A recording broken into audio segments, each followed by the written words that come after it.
பாண்டியன் யார் அப்படின்னா, பாண்டியன் வந்து அந்த மீனாட்சி அம்மன் கோயிலை சுற்றி நிறைய வளையல் கடைகள் இருக்கும். அந்த மாதிரி ஒரு வளையல் கடையில் வளையல் விற்கிறவராக தான் வந்து பாண்டியன் இருந்தார். அவர் அந்த கடைக்கு முதலாளி அவர் தான். அவர் வந்து பாரதிராஜா சார் வந்திருக்காரு அப்படின்னு சொல்லிட்டு வெளியில் ஓடி வந்து அவர் ஒரு சின்ன பேப்பர் எடுத்துக்கிட்டு கூட்டம் ஒரு 60 பேர் சுற்றி நிற்கிறாங்க. கூட்டத்துக்கு பின்னாடி நின்றுக்கிட்டு, சார் எனக்கு ஒரு ஆட்டோகிராஃப் போடுங்க சார், சார் எனக்கு ஒரு ஆட்டோகிராஃப் போடுங்க சார்னு வந்து கேட்டுக்கிட்டு இருக்காரு. இப்படி சுற்றி இருக்கிற கூட்டத்திற்கு நடுவில் ஒரு கை, அது வந்து பார்த்தீங்கன்னா பாண்டியன் நல்ல சக்கச்சவேன்னு இருப்பார், ஒரு இளைஞனோட கை அப்படின்னும் போது பாரதிராஜா வந்து அதை நோட் பண்ணுறார். பாண்டியன் வந்து ஒரு வேட்டி சட்டை எல்லாத்தோடய வந்து நிற்கிறாரு, அந்த கிராமத்து இளைஞனாக வந்து நிற்கிறாரு, அந்த படத்தோட காஸ்டியூம் போட்டு வந்து நிற்கிறாரு. அப்போ அந்த படத்தினுடைய தயாரிப்பாளர் சித்ரா லட்சுமணன் சார் அவருக்கே வந்து ஷாக்கு. என்ன சார், எதுக்கு இந்த பையனுக்கு வந்து மேக்கப் போட்டு இந்த பையனுக்கு வந்து காஸ்டியூம்லாம் கொடுத்துருக்கீங்க, ஹீரோட காஸ்டியூமை கொடுத்துருக்கீங்களே அப்படின்னும் போது இந்த பையன் தான் ஹீரோ அப்படிங்கிற பிக்சரைசேஷன் பண்ணியிருப்பார். அதில் ஒரு பாட்டு, குத்தி வச்ச மல்லிகை முட்டு பூத்திருக்கு வெக்கத்தை விட்டு, அந்த சாங் வந்து ரேவதி வந்து அந்த கிணத்துக்குள்ளே இருக்கிற மாதிரி இருக்கும். இவர் வந்து பாண்டியன் வந்து ஒரு கயரை போட்டு வந்து ரேவதி அப்படியே தூக்குவார். அந்த மியூசிக்கோட அவர் இந்த சாங்கை வந்து ஸ்டார்ட் பண்ணுவாங்க. அன்னைக்கெலாம் அந்த படம் நான் வந்து எனக்கு வந்து 12-13 வயசு தேட்டரில் பார்த்தேன் அந்த படத்தை. பயங்கரமான கிளாப்ஸ். அதே மாதிரி பார்த்தீங்கன்னா இன்னொரு பக்கம் அந்த உலக்கு குத்துவாங்க, அந்த டக்கு டக்கு டக்குன்னு உலக்கு குத்து சத்தம் கேட்கும். சத்தம் கேட்டோன்னு பார்த்தீங்கன்னா அந்த அரிசி குத்தும் போது பார்த்தீங்கன்னா அந்த சவுண்டு முதல்ல வரும். அந்த சவுண்டை பார்த்துட்டு உடனே பாடுவார் பாண்டியன் வந்து அரிசி குத்தும் அக்கா மகளே. அந்த பாட்டெல்லாம் அன்னைக்கு வந்து அந்த மண் வாசனை வந்தப்ப பயங்கரமான ஹிட்டு. ஒரே படம், அந்த படத்தை மூலமாக பாண்டியன் வந்து தமிழ் சினிமாவில் ஒரு பிரபல நடிகராக மாறிட்டார். நிறைய நடிகர்கள் செய்கிற தப்பு அதை பாண்டியனும் செஞ்சார். என்ன அப்படின்னா, பாண்டியன் சொந்த படம் எடுக்க ஆரம்பித்தார். அதாவது பந்தய குதிரைன்னு ஒரு படம் எடுத்தார். அந்த படம் ரிலீஸே ஆகலை. அந்த படம்லாம் பார்த்திங்கன்னா கிட்டத்தட்ட 85-90% முடிஞ்சு அந்த படமே ரிலீஸ் ஆகாமல் அப்படியே வேஸ்ட்டாக போச்சு. அதே மாதிரி பார்த்திங்கன்னா ஆண்களை நம்பாதேன்னு ஒரு படம், அதுவும் வந்து பாண்டியன் நடித்து எடுத்தார். அது சொந்த படம் தான். அதுலேயும் வந்து பெருசாக பாண்டியனுக்கு லாபம் கிடைக்கல, படம் பெருசாக போகல, அதுலேயும் நஷ்டம். அது இல்லாமல் சொல்கிறாங்க வேறு 2-3 படம் எடுத்து எல்லாமே வந்து நின்று போச்சு, பாதியில் நிற்கிறது, ஒரு 60% முடிச்சு நிற்கிறது. இப்படி வந்து பாண்டியன் எடுத்த படங்கள் எல்லாமே தோல்வியானதுக்கப்புறம் குடிப்பழக்கத்துக்கு அடிமையிட்டார். மீடியா சர்க்கிள் நேயர்களுக்கு வணக்கம். இன்று நம்முடைய ஆஸ்கர் மியூஸ் படித்த திரு பாலாஜி பிரபு சார் தான் இணைஞ்சிருக்காரு. வணக்கம் சார். வணக்கம். தமிழ் சினிமாவில் பல நடிகர்கள் வந்திருக்காங்க, போயிருக்காங்க. ஒரு சில நடிகர்கள் மட்டும்தான் வந்து மக்கள் மனசில் வந்து இடம் பிடிச்சிருங்க. அந்த மாதிரி ஒரு நடிகர் தான் நடிகர் பாண்டியன். இன்றைக்கி அவர் நம்ம கூட இல்லை அப்படின்னா கூட அவருடைய படங்களை நம்ம இன்றைக்கும் வந்து ஒரு என்டர்டெய்னராக பார்த்துட்டு இருக்கோம் சார். இன்றைக்கி இருக்கக்கூடிய ஜென்ரேஷன், குறிப்பாக அந்த 2K கிட்ஸ்க்கு வந்து அவரை பற்றி தெரியாது சார். அவரை பற்றி கொஞ்சம் சொன்னீங்க நல்லா இருக்கும் சார். இல்லை, உண்மையாலுமே வந்து ஒரு நல்ல நடிகர், அது இல்லாமல் நல்ல மனிதர் பாண்டியன் சினிமாவுக்கு வந்த கதையை கேட்டிங்கன்னா, பாரதிராஜா அன்றைக்கி பார்த்திங்கன்னா சூப்பர் டூப்பர் படங்களாக கொடுத்துட்டு இருந்தார். 16 வயது நிலை, கிழக்கே போகும் ரயில், அலைகள் ஓய்வுதல், இப்படி எல்லா படங்களுமே பாரதிராஜாவோட படங்கள் வந்து சூப்பர் ஹிட். அந்த காலகட்டத்தில் பார்த்திங்கன்னா மண் வாசனைன்னு ஒரு படம், அது அருமையான ஒரு காதல் கதை, ஒரு கிராமத்தில் நடக்கிற, ஒரு புழுதி படிஞ்ச ஒரு கிராமத்தில் நடக்கிற ஒரு கதை. அதுக்கு வந்து பார்த்திங்கன்னா புதுமுகங்களை அறிமுகப்படுத்தலாம் அப்படின்னு நினைக்கிறாங்க. ஏன் அப்படின்னா பாரதிராஜா அந்த காலத்தில் புதுமுகங்கள் நிறைய பேர் அறிமுகப்படுத்தியிருந்தார். அதாவது கிழக்கே போகும் ரயிலில் பார்த்திங்கன்னா ராதியை அறிமுகப்படுத்தினார். புதிய வார்ப்புகளில் வந்து ரதி அக்ரிகோத்ரின்னு ஒருத்தவங்களை அறிமுகப்படுத்தினார். அலைகள் ஓய்வதில் ராதாவை அறிமுகப்படுத்தினார். அதே மாதிரி பார்த்திங்கன்னா நிலகல் ரவி, விஜயன், கார்த்திக், இப்படி நிறைய பேரை அறிமுகப்படுத்தினார். அவர் அறிமுகப்படுத்துகிற எல்லாருமே பார்த்திங்கன்னா பெரிய ஸ்டார்ஸாக மாறிடுவாங்க. அந்த மாதிரி வந்து இந்த படத்துக்கும் 2 பேருமே, அதாவது வந்து புதுமுகங்களாக இருக்கட்டும் அப்படின்னு சொல்லிட்டு ஒரு ஹீரோயின் வந்து தேடுறாங்க. நிறைய பேர் ஆடிஷனுக்கு வராங்க. அதில் வந்து ரேவதியை பார்க்குறாரு பாரதிராஜா சார். ரேவதி வந்து ரொம்ப, அதாவது ஒரு மாதிரி குட் லுக்கிங்காக, ஒரு சின்ன பொண்ணாக, ரொம்ப ஷார்ட்டாக, ஒரு மாதிரி பார்க்குறதுக்கு ரொம்ப ரொம்ப ஹோம்லியாக இருப்பாங்க ரேவதி. ஒரு கிராமத்து பொண்ணோட லுக்கில் இருப்பாங்க. ஆனால் அவங்க சிட்டியில் படித்தவங்க. ஆனால் அந்த லுக்கை அவர் கொண்டு வந்துடலாம் அப்படிங்கிற நம்பிக்கை இருந்ததுனால ஆடிஷன்லாம் பண்ணி பார்த்து ரேவதியை வந்து பாரதிராஜா சார் செலக்ட் பண்ணுறாரு. ஹீரோ ஒன்று வேணும் அந்த படத்துக்கு, ஹீரோ ஒரு புதுமுகமாக இருக்கணும் அப்படின்னு சொல்லிட்டு நிறைய ஆடிஷன் பண்ணுறாரு. யாருமே சரியாக அமையல. அவர் என்ன நினைக்கிறாருன்னா, ஒரு கிராமத்தில் பிறந்து வளர்ந்த பையனாக இருக்கணும், அந்த நேட்டிவிட்டியோடு இருக்கணும், ஒரு புழுதிக்காட்டில் திரிகிற ஒரு சாதாரணமான ஒரு இளைஞனாக இருக்கணும். அந்த மாதிரி ஒரு லுக்கில் வந்து யாருமே வந்து அமையலை. நிறைய ஆடிஷன் பண்ணி பார்த்து எதுவுமே அமையலை. தேனியில் வந்து ஷூட்டிங் டேட்லாம் ஃபைனலைஸ் பண்ணிடுறாங்க. தேனிக்கு யூனிட் போயிடுறாங்க. ரேவதி எல்லாருமே தேனிக்கு போயிடுறாங்க. காந்திமதி, அந்த படத்தில் நடிக்கிற எல்லா நடிகர்கள் நடிகைகள் டோட்டல் யூனிட்டே வந்து தேனியில் போய் அசம்பிள் ஆயிடுறாங்க. அடுத்த நாள் ஷூட்டிங். அப்போ பாரதி ராஜா சார் வந்து சித்ரா லட்சுமணன் சார்கிட்ட சொல்கிறார். ஏன்னா சித்ரா லட்சுமணன் அந்த படத்தினுடைய ப்ரொடியூசர். மதுரையில் இருக்கிற காலேஜ் பக்கம் யாராவது பசங்க இருக்காங்களான்னு தேடி பார்க்கலாம் அப்படின்னு சொல்லிட்டு காலேஜ்லேருந்து வெளியில் வருவாங்கள்ல, அந்த மாதிரி பசங்களை காரில் நின்றுக்கிட்டே வாட்ச் பண்ணுறாங்க. யாராவது நல்லா ஒரு மாதிரி மேன்லியாக கிராமத்து லுக்கு வேணும், அது மாதிரி இருக்கிற ஒரு பையன் கிடைக்கிறானா அப்படின்னு பார்க்குறாங்க. பாரதி ராஜா சாருக்கு எதுவுமே திருப்தியாக இல்லை. ஸோ அப்போ என்ன சொல்கிறாருன்னா, சரி தேனியிலே போய் பார்க்கலாம், இல்லைன்னா வந்து ரேவதியை வச்சே மட்டும் ஷூட்டிங் இப்போ ஸ்டார்ட் பண்ணலாம், அதுக்குள்ளே வந்து யாராவது ஒரு ஹீரோ ஃபைனலைஸ் பண்ணலாம், போகிறதுக்கு முன்னாடி சாமி கும்பிட்டு போகலாம், மீனாட்சி அம்மன் கோயிலுக்கு போங்க அப்படின்னு சொல்கிறாரு. மீனாட்சி அம்மன் கோயிலுக்கு போகுது வண்டி, பாரதி ராஜா சார் காரு. உள்ளே இறங்கி போய் சாமி கும்பிட்டுட்டு பாரதி ராஜா சார், சித்ரா லட்சுமணன் சார், பாரதி ராஜா சாரோட உதவியாளர்கள் ஒரு 2 பேர் எல்லாரும் வெளியில் வராங்க கோயிலை விட்டு. அன்னைக்கு பாரதி ராஜா வந்து பயங்கர பாப்புலர். நான் சொன்னேன்ல, ஒரு ஹீரோக்கு எவ்வளோ பாப்புலாரிட்டி இருக்குமோ அந்த அளவுக்கு வந்து ஒரு பாப்புலாரிட்டி வந்து பாரதி ராஜா சாருக்கு இருந்துச்சு அன்னைக்கு. ஒரு சில இயக்குநர்கள் அப்படி இருந்தாங்க. அந்த வரிசையில் வந்து பாரதி ராஜா சார்னா பயங்கரமாக ஒரு அட்ராக்ஷன். பப்ளிக்லாம் பார்த்திங்கன்னா அவரை பார்க்கணுன்னு ஆசைப்பட்டாங்க.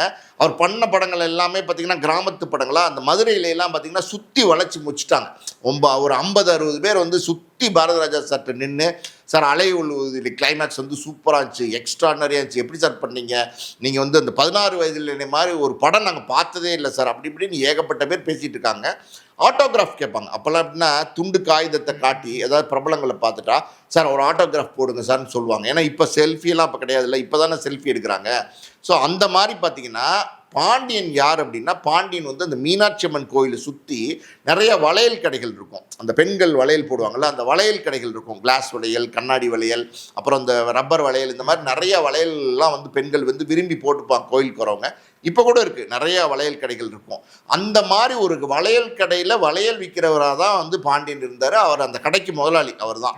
அவர் வந்து பாரதி ராஜா சார் வந்திருக்காரு அப்படின்னு சொல்லிட்டு வெளியில் ஓடி வந்து அவர் ஒரு சின்ன பேப்பர் எடுத்துக்கிட்டு, கூட்டம் ஒரு 60 பேர் சுற்றி நிற்கிறாங்க. கூட்டத்துக்கு பின்னாடி நின்றுக்கிட்டு, சார் எனக்கு ஒரு ஆட்டோகிராஃப் போடுங்க சார், சார் எனக்கு ஒரு ஆட்டோகிராஃப் போடுங்க சார்னு வந்து கேட்டுக்கிட்டு இருக்காரு.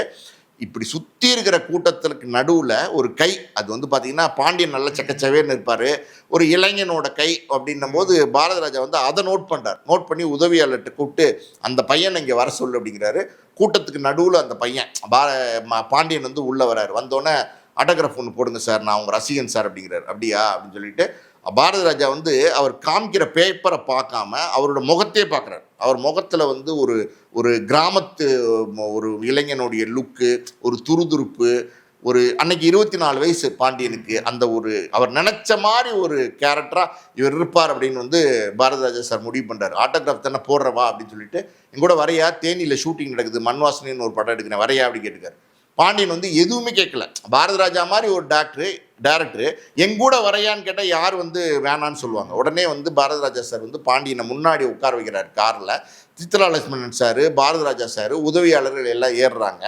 ஏறி வண்டி கிளம்புது தேனிக்கு. அப்போ வந்து சித்ரா லட்சுமணன் சார் வந்து டவுட்டு, என்னடா இது ஒரு வளையல்கார பையன் திடீர்னு வந்து டேரக்டர் அவரை பார்த்துட்டு காரில் ஏற்றி கூப்பிட்டு போகிறாரு, என்னவா இருக்கும் ஏதா இருக்கும்னு யோசனை. அதே மாதிரி உதவியாளர்களுக்கும் அந்த யோசனை. போகும்போதே அந்த கார் வந்து மதுரையிலேருந்து தேனிக்கு போகும்போதே வந்து பாரதி ராஜா சார் வந்து பாண்டியன்கிட்ட பேசிட்டே போகிறார். தம்பி என்ன பண்ணுறீங்க, என்ன படிச்சிருக்கிறீங்க அப்படின்லாம் கேட்டுட்டு இருக்கார். வளையல் வியாபாரம் தான் உங்கள் குடும்ப வியாபாரமா அப்படிலாம் பேச்சு கொடுக்குறாரு. பேச்சு எதுக்கு கொடுக்குறாரு அப்படின்னா, அவர் எப்படி பேசுகிறாரு, அவரோட ஸ்லாங் எப்படி இருக்குது, அவர் சிரிப்பு எப்படி இருக்குது, அவரோட எக்ஸ்பிரஷன்ஸ் எப்படி இருக்குது அப்படிங்கிறதெல்லாம் அவர் கவனிச்சுட்டே வர்றாரு. ஏன்னா பின்னாடி உட்காந்துட்டு பாரதி ராஜா சார் பேசுகிறாரு, முன்னாடி இருக்கிறவர் திரும்பிட்டு தானே பேச முடியும். அந்த போகிற நேரத்திலே பார்த்தீங்கன்னா இவன் தான் ஹீரோ அப்படின்னு சொல்லி பாரதி ராஜா சார் ஃபைனலைஸ் பண்ணிடுறாரு. தேனிக்கு போய் இறங்குறாரு. ஷூட்டிங் அன்னைக்கு காலையில் பார்த்தீங்கன்னா பாண்டியன் வந்து ஒரு வேட்டி சட்டை எல்லாத்தோடையும் வந்து நிற்கிறார். அந்த கிராமத்து இளைஞனாக வந்து நிற்கிறாரு. அந்த படத்தோட காஸ்டியூம் போட்டு வந்து நிற்கிறார். அப்போ அந்த படத்தினுடைய தயாரிப்பாளர் சித்ரா லட்சுமணன் சார், அவருக்கே வந்து ஷாக்கு. என்ன சார், எதுக்கு இந்த பையனுக்கு வந்து மேக்கப் போட்டு இந்த பையனுக்கு வந்து காஸ்டியூம்லாம் கொடுத்துருக்கீங்க, ஹீரோட காஸ்டியூமை கொடுத்துருக்கீங்களே அப்படின்னும் போது, இந்த பையன் தான் ஹீரோ அப்படிங்கிறார்.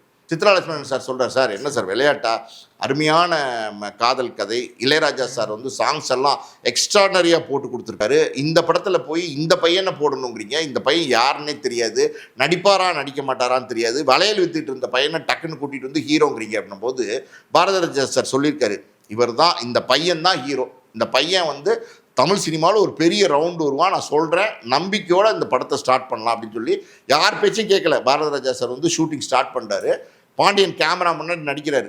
பயமே கிடையாது பாண்டியன்கிட்ட, வந்து பயமே கிடையாது. ஒரு எப்படி சொல்லுது, ஒரு இயற்கையாக வந்து ஒரு கிராமத்து இளைஞன் எப்படி நடந்துக்குவானோ பாரத ராஜா சொல்லி கொடுக்குறாரு, எப்படி நடந்து வா, அப்படி பேசு, அப்படி நில்லு, அப்படி திரும்ப, எல்லாம் நான் எல்லாமே பர்ஃபெக்டாக பண்ணுறார். 2 நாள் ஆனதுக்கப்புறம் அந்த யூனிட்டில் இருக்கிறவங்க எல்லாருமே, அதாவது யார் யார் பாண்டியனை வேண்டான்னு சொன்னாங்களோ அவங்களே பாண்டியன் வந்து ஓகே நல்லா நடிக்கிறாருன்னு சர்டிஃபிகேட் கொடுக்க ஆரம்பிச்சிட்டாங்க. படம் பார்த்தீங்கன்னா அந்த சாங்ஸ் இளையராஜா சார் போட்டு கொடுத்துருப்பாரு, எக்ஸ்ட்ராடினரி சாங்ஸு.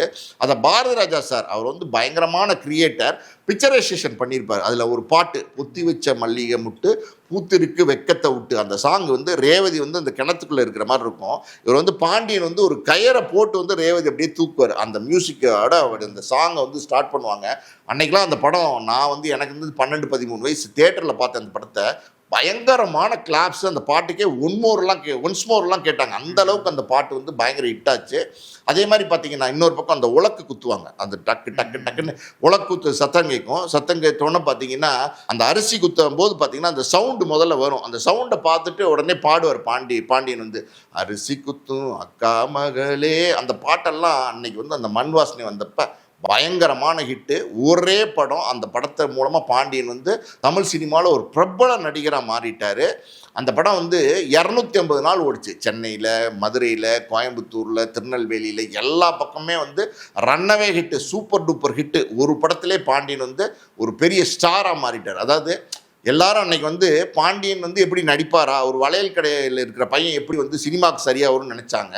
ஆனால் அது எல்லாத்தையுமே வந்து தோக்கடிச்சிட்டார் பாண்டியன். சார், உங்களுக்கும் அவருக்குமான தனிப்பட்ட உரையாடல்கள் ஏதாவது இருந்திருக்கா? நீங்கள் பர்சனலாக மீட் பண்ணியிருக்கீங்களா? அந்த மாதிரி ஏதாவது அனுபவம் இல்லை, பாண்டியன் அப்படின்னும் போது ஒரு சுவாரஸ்யமான சம்பவம் இருக்குது. அது என்ன அப்படின்னா, மண் வாசனை வந்து 1983 ரிலீஸ் ஆச்சு. மண் வாசனை ரிலீஸ் ஆனோன்னு பார்த்தீங்கன்னா எங்களுடைய வீடு ஒன்று இருந்துச்சு, ராயப்பேட்டாவில் இருந்துச்சு. அந்த பழைய சிவாஜி ஃபிலிம்ஸு, அதுக்கப்புறம் சத்யஜோதி ஃபிலிம்ஸ்லாம் அங்கே தான் இருந்துச்சு. அது பக்கத்தில் தான் எங்களுடைய ஆஃபீஸ் இருந்துச்சு, ஆஸ்கார் மூவிஸ் ஆஃபீஸு. அங்கே வந்து பார்த்திங்கன்னா 4 போர்ஷன், அதாவது ஒரு பில்டிங்கு, பழைய பில்டிங்கு, இல்லை கீழே 2 போர்ஷன், மேலே 2 போர்ஷன். கீழே இருக்கிற முதல் போர்ஷனில் அப்பா வந்து சினிமா ஆஃபீஸ் வச்சுருந்தார், ஆஸ்கார் மூவிஸ் ஆஃபீஸ் வச்சுருந்தார். அதில் மற்ற 3 போர்ஷனை வந்து நாங்கள் வாடகைக்கு விட்டுருந்தோம். அதில் ஒரு போர்ஷன் 3 பெட்ரூம் இருக்கிற போர்ஷனில் கிட்டத்தட்ட 85லேருந்து 89 தான் பாண்டியன் கல்யாணம் ஆச்சு. 89 வரைக்கும் பாண்டியன் அந்த வீட்டில் குடியிருந்தார், வாடகைக்கு குடியிருந்தார். பாண்டியன் மட்டும் இல்லை, பாண்டியனோட சேர்ந்து பார்த்தீங்கன்னா அன்றைக்கி வந்து பிரபலமான விநியோகஸ்தர் வடுகநாதன் சொன்னால் எல்லாருக்கும் தெரியும் சினிமாவில். அவர் ஒரு மீடியேட்டர், அவர் பேர் வந்து கணபதி. அதுக்கப்புறம் இதையெல்லாம் வந்து மீறி ஒரு விஷயம் என்னென்னா, இன்றைக்கி ரெட் ஜெயிண்டில் இருக்கார்ல, முக்கியமான பொறுப்பில் இருக்கிற செம்பகமூர்த்தியும் அந்த வீட்டில் வந்து வாடகைக்கு இருந்தார். பாண்டியன், வடுகநாதன், கணபதி, செம்பகமூர்த்தி 4 பேர் வந்து பேச்சுலர்ஸாக அந்த வீட்டில் வாடகைக்கு இருந்தாங்க. 4 பேருமே நல்ல ஃப்ரெண்ட்ஸ். அது ஒரு காலகட்டம்னு வச்சுங்களேன். அந்த காலகட்டத்தில் எனக்கு பாண்டியன் நல்ல பழக்கம். அப்போ எனக்கு வந்து மேக்சிமம் ஒரு 13-14 வயசு தான் இருக்கும். சில நேரங்களில் பார்த்திங்கன்னா ஞாயிற்றுக்கிழமை அன்றைக்கெலாம் அப்பாவோட ஆஃபீஸ் போவேன். சினிமா ஆர்வம் ஜாஸ்தி, அதனால் அப்பாவோட ஆஃபீஸ் போவேன். அப்பாவோட ஆஃபீஸ் போகும்போது நடிகர் இருக்கார் அப்படின்னோடனே நான் வந்து படி ஏறி அந்த ஃபஸ்ட் ஃப்ளோர் போய் பாண்டியன் வீட்டுக்குள்ளே போய் அங்கிள் உள்ளே வரலாமா அப்படின்னு கேட்பேன். சும்மா படுத்திருப்பார், கேஷுவலாக பாயில் தலானி வச்சு படுத்திருப்பார். ஜாலியாக சட்டை கூட போட மாட்டார், ஒரு வேஷ்டி கட்டிக்கிட்டு கேஷுவலாக இருப்பார். ஒரு நடிகர் மாதிரியே இருக்காது. ஒரு நடிகருக்கான அல்டாப்பு பந்தா எதுவுமே பாண்டியன்ட்ட நான் பார்த்ததே கிடையாது. எனக்கு தெரிஞ்சு நான் பார்த்ததே கிடையாது. பேசுவேன், சில நேரங்களில் கொஞ்சம் நேரம் டைம் ஸ்பெண்ட் பண்ணுவேன். பிஸ்கட் சாக்லேட் ஏதாவது இருந்தால் எடுத்து கொடுப்பாரு. ஸோ இந்த மாதிரி நான் பாண்டியனோட அந்த காலத்தில் பழகியிருக்கேன். அது இல்லாமல் அங்கே தங்கியிருந்தப்போ ஒரு சுவாரஸ்யமான விஷயம். அது என்ன அப்படின்னா, அங்கே பக்கத்தில் ராமசாமி ஹோட்டல்னு ஒரு ஹோட்டல் இருந்துச்சு. அதாவது வந்து இந்த தாண்டவராயன் ஸ்ட்ரீட்டுன்னு சொல்லுவாங்க. அந்த முக்கில் பார்த்தீங்கன்னா ராமசாமி ஹோட்டல்னு ஒரு ஹோட்டல் இருந்துச்சு. அது ரொம்ப பிரபலமான அசைவ ஹோட்டல். அது அன்னைக்கெல்லாம் பார்த்தீங்கன்னா சினிமாக்காரங்க பல பிரபலங்கள், சினிமா பிரபலங்கள் வந்து காரில் டிரைவர் விட்டு அங்கே வந்து சாப்பாடு வாங்கிட்டு போவாங்க. ஏன்னா அவர் வந்து பார்த்திங்கன்னா விரால் மீன் குழம்பு சூப்பராக வைப்பார், நாட்டுக்கோழி பிரியாணி, மட்டன் சுக்கா, மூளை ஃப்ரை, எல்லாமே அவர் வந்து தலைக்கறி எல்லாமே பிரமாதமாக பண்ணுவார். அவர் ஆள் பார்க்குறதுக்கு இவ்வளோதான் இருப்பார். அவர் பேரே ராமசாமி தான். அவர் எப்படின்னா அவரே சமையல் மாஸ்டர். அவர் தான் அந்த ஹோட்டலோட ஓனரு. அவர் பயங்கரமாக எல்லா வெரைட்டிஸ் செம்ம டேஸ்ட்டாக சமைப்பார். நம்ம ஆஃபீஸ் பக்கத்தில் இருந்ததுனால பாண்டியன் இல்லை ஃபோன் பண்ணுவார். அப்போல்லாம் லேண்ட்லைனில் ஃபோன் பண்ணி, சார் எனக்கு இதெல்லாம் வேணும் அப்படின்னு சொல்லுவார். பாண்டியனுக்கு பிடிச்சது என்னென்னா நாட்டுக்கோழி பிரியாணி, மூளை வறுவல், அந்த விரால் மீன் குழம்பு, இதெல்லாம் வந்து ஆர்டர் பண்ணுவார். ஒரு பையனை விட்டுட்டு பாண்டியன் வீட்டில் வந்து கொடுப்பாங்க. பாண்டியன் வழக்கமாக அது வாங்கி சாப்பிடுவார். இதெல்லாம் நிறைய பிரபலங்கள், சினிமா பிரபலங்கள் அன்றைக்கி போயிருப்பாங்க. நான் சொல்கிற அந்த ராமசாமி ஹோட்டலு அன்றைக்கி 85 காலத்தில் சினிமா பிரபலமாக இருந்த பிரபலங்களுக்கு வந்து நிச்சயமாக தெரியும். ஸோ இதெல்லாம் ஒரு சுவாரஸ்யமான விஷயம். பொதுவாக சினிமாக்காரங்க வந்து வாடகைலாம் சரியாக கொடுக்க மாட்டாங்க, அதனால் சினிமாக்காரங்களுக்கு வீடு தர மாட்டாங்க, இதெல்லாம் இருந்துச்சு. ஆனால் பாண்டியனை பொறுத்த வரைக்கும் பார்த்தீங்கன்னா 1ஆம் தேதி அன்றைக்கி 3000 3500 எனக்கு தெரில, 1ஆம் தேதி ஒரு கவரில் போட்டு டான் வந்து வாடகை கொடுத்துட்டு போயிடுவார். அவர் ஒரு பர்ஃபெக்ட் ஜென்டில்மேன். நான் பார்த்த வகையில் பார்த்தீங்கன்னா அவர் ஒரு நடிகர் மாதிரியே இருக்க மாட்டார். அந்த தெருவில் சாதாரணமாக நின்று பேசிகிட்டு இருப்பார், யதார்த்தமாக எல்லாரும் எப்படி இருப்பாங்களோ அந்த மாதிரி இருப்பார். ஒரு பந்தா அல்டாப்லாம் பாண்டியன் நான் பார்த்ததே இல்லை. ராதாரவி சார் ஒரு பேட்டியில் சொல்லியிருந்தார், நானும் விஜயகாந்த் சார், பாண்டியன் சார், தியாகு இவங்கெல்லாம் ஒரு கேங்காகவே எப்பவுமே சுற்றுவோம், எங்கள் வந்து சினிமா இண்டஸ்ட்ரியே எங்களை வந்து ஒரு மாதிரி தான் பார்ப்பாங்க, நாங்கள் எப்போ செட்டு சேர்ந்தாலுமே ஜாலியாக இருக்கும் அப்படின்ற மாதிரிலாம் சொல்லி நாங்கள் கேள்விப்பட்டிருக்கோம். அந்த ஃப்ரெண்ட்ஷிப் பற்றி கொஞ்சம். அதாவது விஜயகாந்த், ராதாரவி, அப்புறம் பார்த்தீங்கன்னா தியாகு, வாகை சந்திரசேகர், பாண்டியன், இந்த 5 பேரும் பார்த்தீங்கன்னா பஞ்சபாண்டவர்கள் மாதிரி. சினிமாவில் பார்த்தீங்கன்னா இவங்க எப்போ பார்த்தாலும் ஒன்றா தான் இருப்பாங்க. ஒரு கல்யாணம்னா இவங்க எல்லாரும் ஒன்றா ஒரே காரில் தான் போவாங்க. ஒரு எந்த விசேஷம், எந்த வெளியூர் போகிறதுனாலும் பார்த்தீங்கன்னா இவங்க 5 பேரும் ஒன்றா தான் போவாங்க. ஒரு சாப்பிட போகணுன்னாலும் இவங்க 5 பேர் ஒன்றா தான் போவாங்க. அதாவது விஜயகாந்த் ஷூட்டிங்கு, அவர் மற்றவங்களுக்கு ஷூட்டிங் இல்லை அப்படின்னா இவங்க 5 பேரையும் அங்கே வந்து மொத்தமாக பார்க்கலாம், ஜாலியாக உட்காந்து பேச, அரட்டை அடிக்க, சீட்டாட, இந்த மாதிரி ரொம்ப கலகலன்னு இருக்கக்கூடிய ஒரு ஃப்ரெண்ட்ஷிப். அந்த ஃப்ரெண்ட்ஷிப்பு சினிமாவில் நிறையா ஃப்ரெண்ட்ஷிப் இருந்திருக்கு. அந்த வகையில் பார்த்தீங்கன்னா இவங்க வந்து சினிமாவை தாண்டி வந்து ஒருத்தருக்கு ஒருத்தர் நேசிக்கிட்டாங்க, ஒருத்தருக்கு ஒருத்தர் அன்பாக இருப்பாங்க. அந்த மாதிரி ஒரு அந்த கேங்கே ஒரு வித்தியாசமான கேங்கு. விஜயகாந்தை பற்றி நம்ம சொல்லவே வேணாம். ஒரு வெள்ளந்தியான மனுஷன். அவர் ஒரு சின்ன பாய் இருந்தால் கூட வந்து டக்குனு விரித்து படுத்துட்டு அவர் வாட்டு தூங்கி எந்திரிச்சு போயிடுவார். ஒரு கேஷுவலான, எதையுமே பற்றி யோசிக்காத ஒரு மனிதர் விஜயகாந்த். அதே மாதிரி பார்த்திங்கன்னா ராதாரவி சார், அவர் பார்க்கும்போது பார்த்திங்கன்னா ஒரு முரட்டு ஆசாமியும் அப்படின்னு பார்க்குற போது தோணும். ஆனால் பார்த்திங்கன்னா பழகி பார்த்திங்கன்னா ரொம்ப மென்மையாக இருப்பார், ரொம்ப நல்லா பேசுவார், ரொம்ப ஹியூமர் சென்ஸு. ராதாரவி சார்லாம் பார்த்தீங்கன்னா காமெடி அப்படி பண்ணுவார், அந்த மாதிரி எக்ஸ்ட்ராடனரியாக பேசுவார் ஃப்ரெண்ட்ஸ் கேங்கில் இருக்கும்போது. ஸோ அவருக்கு ஒரு கோவம் வருங்கிறது உண்மைதான். ஏன்னா எம்ஆர் ராதாவோட பையன், அந்த பிளட் இல்லாமல் இருக்குமா ராதாரவி சாருக்கு. அதே மாதிரி வாகை சந்திரசேகர், அவர் ஒரு டீசன்ட் ஜென்டில்மேன். தியாகு எல்லார்கிட்டையும் அன்பார், இப்போ கூட நீங்கள் பாருங்களேன் அன்பாக இருப்பார். ஸோ அந்த கேங்கில் வந்து பாண்டியன் இருந்தார். ரொம்ப இவங்களாம் எப்படின்னா ஒரு பெஸ்ட்டு கேங்குன்னு சொல்லலாம். இன்றைக்கி 3 பேர் இருக்காங்க, விஜயகாந்த் சார், பாண்டியன் 2 பேரும் இல்லைங்கிறது ஒரு வருத்தமான விஷயம் தான். புகழோட உச்சியில் இருக்காரு. அப்படி இருக்கும்போது அவருடைய படங்கள் வந்து பிற்காலத்தில் சரியா போல, அவருக்கு வந்து சில வியாதிகள், நோய்வாய்ப்பட்டு அவதிப்படுறாரு அப்படின்ற மாதிரியான விஷயங்கள்லாம் நாங்கள் கேள்விப்பட்டிருக்கோம். அதன் பிறகு அவர் வாழ்க்கை எப்படி சேர்ந்தது? இல்லை, அவர் வந்து நிறைய படங்களில் நடித்தார் தம்பி. அந்த காலத்தில் பார்த்தீங்கன்னா சிறை, வாழ்க்கை, குரு சிஷ்யன், பூந்தோட்ட காவல்காரன், மருதாணி, இப்படி ஏகப்பட்ட படங்கள். எனக்கு தெரிஞ்சு பாண்டியன் வந்து ஒரு 75 படங்களில் நடிச்சிருக்காரு. பாரதி ராஜா சாரே பார்த்தீங்கன்னா மண்வாசனிக்கு அப்புறம் புதுமை பெண் ஒரு படத்தில் வந்து பாண்டியனை மறுபடியும் நடிக்க வச்சார். நிறைய அன்னைக்கு வந்து ஒரு சில ஹீரோஸ் இருந்தாங்க, பிரபு, கார்த்திக்கு, சுதாகர், விஜயன், அதுக்கப்புறம் ரகுவரன், பாண்டியன், இப்படி ஒரு சில ஹீரோஸ், சுரேஷ், இவங்கெல்லாம் பார்த்தீங்கன்னா ஒரு மினிமம் பட்ஜெட்டு, ஒரு சின்ன பட்ஜெட்டில் ஒரு படம் ஒரு 30 லட்ச ரூபாயில் எடுத்தோம் அப்படின்னா ஒரு ப்ரொடியூசருக்கு ஒரு 2 லட்சத்துலேருந்து 3 லட்சம் இல்லை 2 லட்சம் லாபம் கிடைக்கிற மாதிரி ஒரு மினிமம் கேரண்டியான நடிகர்களாக இருந்தாங்க. அந்த வகையில் பார்த்தீங்கன்னா பாண்டியனுக்குன்னு ஒரு பிஸ்னஸ் இருந்துச்சு. பாண்டியனை போட்டால் ஒரு பட்ஜெட்டில் ஒரு படம் எடுக்கலாம், அந்த படத்தை வந்து வியாபாரமும் பண்ணலாம், சக்ஸஸும் ஆகும். மக்களுக்கு சில நடிகர்களை பார்த்தா பிடிக்காது, எடரா ஒரு படம் அப்படின்னு நினைப்பாங்க. ஆனால் பாண்டியனோட படம் ரிலீஸ் ஆச்சுன்னு வச்சுக்கோங்களேன், நம்ம பாண்டியன் படம்ப்பா, மண்வாசன பாண்டியன் நடிச்சிருக்காருப்பா, பாண்டியன்பா அப்படின்னு சொல்லி போஸ்டரில் பார்த்துட்டு தேட்டரில் வந்து ஆடியன்ஸ் வந்து பார்ப்பாங்க. அந்த மாதிரி பாண்டியனுக்குன்னு ஒரு செட் ஆஃப் ஆடியன்ஸ் வந்து இருந்தாங்க. நிறைய படங்கள் தொடர்ந்து நடிச்சுட்டே இருந்த ஒரு காலகட்டத்தில் பார்த்திங்கன்னா ஆண் பாவம்னு ஒரு படம், அது வந்து பாண்டியராஜன் டைரக்ட் பண்ணி நடித்த படம். அதில் பாண்டியனும் ஹீரோவாக நடிச்சிருப்பார். 2 ஹீரோ அந்த நடித்த அந்த படம் பயங்கரமான ஹிட்டு. அதில் ஒரு சீன் பார்த்திங்கன்னா பாண்டியராஜன் இன்ட்ரடக்ஷன் சீனு, ஒரு அம்பாசிடர் வண்டியில் ஒரு 4-5 பேர் வெள்ளையும் சொல்லியுமா வருவாங்க. வந்துட்டு ரிவர்ஸ் எடுக்கணும் அவங்க. அப்போ ஒரு சின்ன பாலம் இருக்கும், முட்டு பாலம் கிராமத்தில் இருக்கும். அது இடிச்சிட போதும்னு சொல்லிட்டு தம்பி அப்படின்னு சொல்லி கூப்பிடுவாங்க. பாண்டியராஜனை கூப்பிட்டா அவர் ரோட்டில் நடந்து போயிட்டு இருப்பார் சும்மா கிராமத்தில். என்ன சொல்லுங்க அப்படின்பாரு.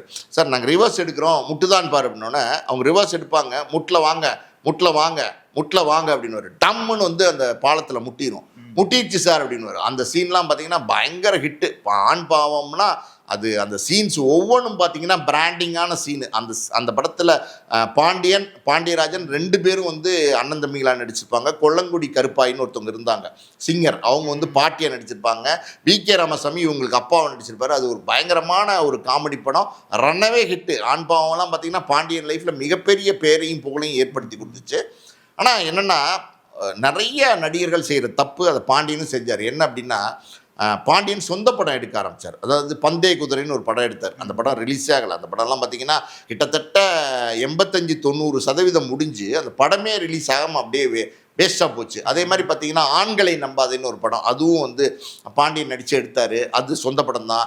அதுலேயும் வந்து பெருசாக பாண்டியனுக்கு லாபம் கிடைக்கல, படம் பெருசாக போகல, அதுலேயும் நஷ்டம். அது இல்லாமல் சொல்கிறாங்க வேறு 2-3 படம் எடுத்து எல்லாமே வந்து நின்று போச்சு, பாதியில் நிற்கிறது, ஒரு 60% முடிச்சு நிற்கிறது. இப்படி வந்து பாண்டியன் எடுத்த படங்கள் எல்லாமே தோல்வியானதுக்கப்புறம் பாண்டியனுடைய லைஃப் இருக்குது பார்த்தீங்களா, நல்லா அதாவது ஒரு நடிகனாக இருந்தீங்கன்னு வச்சுங்களேன், நல்லா சம்பாரிச்சிட்டு நல்லா வசதியாக சந்தோஷமாக நிம்மதியாக இருக்கலாம். இப்போ நீங்கள் வந்து இந்த படம்லாம் எடுத்த வகையில் பாண்டியனுக்கு ஏகப்பட்ட நஷ்டம். கடன்காரனாக மாறிட்டீங்கன்னு வச்சுக்கோங்களேன், உங்களுக்கு மன நிம்மதியும் போயிடும். கடன்காரனுக்கு பதில் சொல்லணுமே அப்படிங்கிற ஒரு ஒரு ஒரு டென்ஷனு, ப்ரெஷரு, இந்த மாதிரி இருக்கிற சூழ்நிலையில் பாண்டியன் அடுத்தடுத்து பெரிய பட வாய்ப்புகள் இல்லாமல் கஷ்டப்பட ஆரம்பித்தார்.